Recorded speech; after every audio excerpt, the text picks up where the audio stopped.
Stock మార్కెట్లో invest చేసే ముందు మీ యొక్క స్టాక్ అడ్వైజర్తో కానీ లేదా మీ యొక్క ఓన్ రీసెర్చ్ అనాలిసిస్తో ఇన్వెస్ట్మెంట్ చేయాల్సిందిగా కోరుచున్నాను. ఈ వీడియో కేవలం ఎడ్యుకేషన్ పర్పస్ కోసం చిత్రీకరించడం జరిగింది. We're not responsible for your trading and investment. Also we're not SEBI registered అండి. సో గైస్, ఎలా ఉన్నా అందరూ బాగున్నారా? సో ఫస్ట్ ఆఫ్ ఆల్ చూసుకున్నట్లయితే ఈరోజు ప్రాఫిట్ అండ్ లాస్ వచ్చేటప్పటికి 3115 రూపాయలు అనమాట ప్రాఫిట్. జస్ట్ కిడింగ్ గైస్, అసలు అంత వస్తుంది అసలు ఎక్స్పెక్ట్ చేశారా? నేను స్టాక్స్లో చేసామండి. నాకు వస్తే 300 లాభం, నష్టం వస్తే 300 అలా ఉంటుంది. ఏదో దూరకి 1000 రూపాయలు లాస్ తీసుకున్నాను మొన్న. అన్ని ట్రేడ్లు చేయకూడదు అసలు. 3 ట్రేడ్స్ తీస్తున్నాను. ఈవెన్ ఒక డిసిప్లిన్గా స్టాప్ లాస్ అనేది ఒకటి మెయింటైన్ చేస్తాను. ఎక్స్పెక్ట్ చేసే 300 profit, at the same time లాస్ను కూడా ఎక్స్పెక్ట్ చేసే 300. సో అందుకని మ్యాక్సిమం నా ఇన్వెస్ట్మెంట్ని బట్టి నేను ఎప్పుడు కూడా ఎక్స్పెక్టేషన్స్ ఉంటాయి. సో ఆ విధంగా అయితే లాస్ అయితే తీసుకొని ఇంకా ఈరోజు అయితే ట్రేడ్ అయితే చేయలేదండి. బీఎస్సీని ఇంకా బాగా అబ్జర్వ్ చేయాలనిపించి నేను ఈరోజు చేశాను అనమాట. మీరందరూ నేను మార్నింగ్ లైవ్ స్ట్రీమ్ చూసినట్లయితే అది ప్రైవేట్లో ఉంటుంది యాక్చువల్లీ, అండ్ ఎప్పుడోకప్పుడు లైవ్ ఆపించేస్తాను. కానీ ఏంటంటే మార్నింగు అనుకున్నాను కింద పడుతుంది, రిట్రేస్మెంట్లో తీసుకుందాం అని అనుకున్నాను. అంటే పైకి దాకా వెళ్ళింది కదా, ఓకే ఒక రిట్రేస్మెంట్ వచ్చిందో తీసుకుందాం, అక్కడ తీసుకుందాం అనుకున్నాను. కానీ నాకు ఎక్కడ రిట్రేస్మెంట్ అసలు నాకు కనిపించలేదు. వన్ డైరెక్షన్లో పైకి వెళ్తుంది. పైగా మ్యాక్సిమం అది 200 లేదా 180 150 పాయింట్స్, అంతకంటే పైకి వెళ్ళే ఛాన్స్ ఉండదు దాని డే రేంజ్ అని అనుకున్నాను. కానీ ఈరోజు చూస్తే బీఎస్సీ షేరు 444 పాయింట్లు, 444 రూపాయలు ధమాల్ మంట లెగిచింది. అంటే ఇప్పుడు ఓకే, ఇప్పుడు 350 రూపాయలు పైకి వెళ్ళిందండి.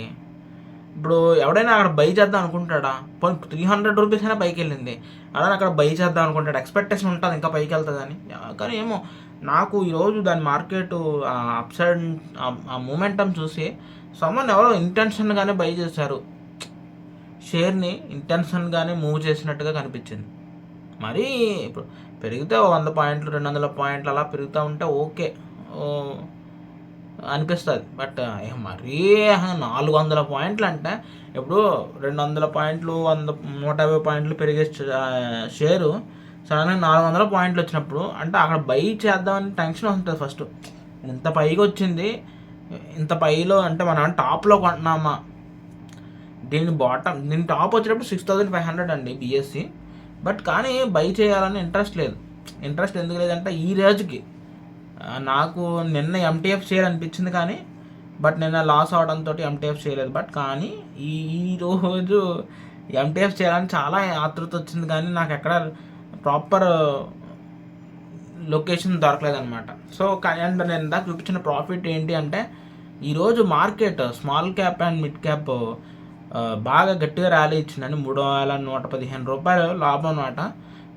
కానీ నేను అంత ఆనందపడిపోను ఈ ర్యాలీని చూసి, ఎందుకంటే ఇది ఎవరో సంవట్ ఇంటెన్షన్గా మూవ్ చేసిన షేర్స్ ఇవన్నీ. నాకేమో అంతగా నాకు అనిపించట్లేదండి. బట్ ఎనీహౌ శనివారం పోర్ట్ఫోలియో వీడియోకి నేను చాలా వెయిట్ చేస్తాను, ఎందుకంటే ఒకవేళ ఇది కూడా రేపు కూడా ఇలాగే కంటిన్యూ ర్యాలీ అయితే మేబీ బుల్ రన్ అయ్యే ఛాన్సెస్ ఉంటాయి. కానీ బట్ చాలామంది వీడియోలు చేసేస్తున్నారు, బుల్ వచ్చేసింది బుల్ వచ్చింది బుల్ ఏంటి ఒక్క 3000 ఏంటి 2% 3%గా బుల్ కాదండి. ఇది ఎవరు ఇంటెన్షన్గా మూవ్ అయ్యింది. అన్ని షేర్స్ను స్మాల్ క్యాప్లో ఇన్వెస్ట్మెంట్ అయింది, బట్ ఇదైతే కాదు. ఓకే, సో బుల్ రన్ ఇలా ఉండదు, బుల్ రన్ ఇంకా వేరేగా ఉంటుంది. అంటే కంటిన్యూటీస్ ఉండాలి. ఈరోజు వచ్చినట్టు రేపు కూడా కంటిన్యూ, రేపు ఎల్లుండా ఒక 3 days కంటిన్యూ ర్యాలీ ఉంటేనే కానీ ఒక మినిమల్ ఉండదన్నమాట. ఎందుకంటే 3 days రన్నింగ్ ఇస్తే నెక్స్ట్ ఫ్యూ డేస్లో కూడా ఇంకా కొంతమంది రిటైలర్స్ యాడ్ అయ్యి ఇంకొంచెం పుష్ చేస్తారు. అంతేగాని ఈ ఒక్కరోజు ర్యాలీ చూసి బుల్ వచ్చిందంటే మాత్రం తెమలదనమాట. But okay, that's it guys. నేను ఎక్కువ మాట్లాడదాల్సి ట్రేడ్ చేయనప్పుడు అనవసరం లొల్లి వేయకూడదనమాట. So that's it guys. ఇప్పుడిప్పుడే కోలుకుంటున్నాను స్టాక్స్ నుంచి రికవరీ. మరి శనివారం నెక్స్ట్ వీడియోలో కలుద్దాం. Okay, until then just please take care of it guys. ఎవరైనా ఛానల్ కొత్తగా వస్తే సబ్స్క్రైబ్ చేయండి. నేను మీ నుంచి చాలా సపోర్ట్ ఎక్స్పెక్ట్ చేస్తున్నాను, బట్ ఆశించిన రావట్లేదు. లాస్ట్ వీడియో చూసాను 30 వ్యూస్, కేవలం లోకేష్ గారు మాత్రమే కామెంట్ పెట్టారు. చాలా తక్కువ మంది కామెంట్ పెడుతున్నారు. చాలా నిరాశలో ఇంకా నిరాశ అనమాట. సో ఇది ఎలా అనిపిస్తుంది అంటే, స్టాక్ మార్కెట్లో ఎలా అయితే లాసెస్లో గురవుతారో అలాగా యూట్యూబ్లోనూ లాస్ అవుతా అండ్ స్టాక్ మార్కెట్లో లాస్ అవుతా, ఈ విధంగా నిరాశ అలా తయారైందనమాట. So anyhow it's okay guys. మరి ఎవరైనా చాలా కొత్తగా సబ్స్క్రైబ్ చేయండి అండ్ కింద వాట్సాప్ గ్రూప్ లింక్లో జాయిన్ అయ్యి ఎవరైనా మీకు తెలిసిన నాకు తెలిసిన నాలెడ్జ్ నేను ఎప్పుడు షేర్ చేస్తుంటాను. మీకు తెలిసిన నాలెడ్జ్ ఏమైనా ఉంటే ఒక్క సెకండ్ కూడా లేట్ చేయకుండా షేర్ చేయండి. So that every one can అంటే అందరూ కూడా హ్యాపీ ఫీల్ అవుతారు. ఉంటారు మరి. Take care, bye.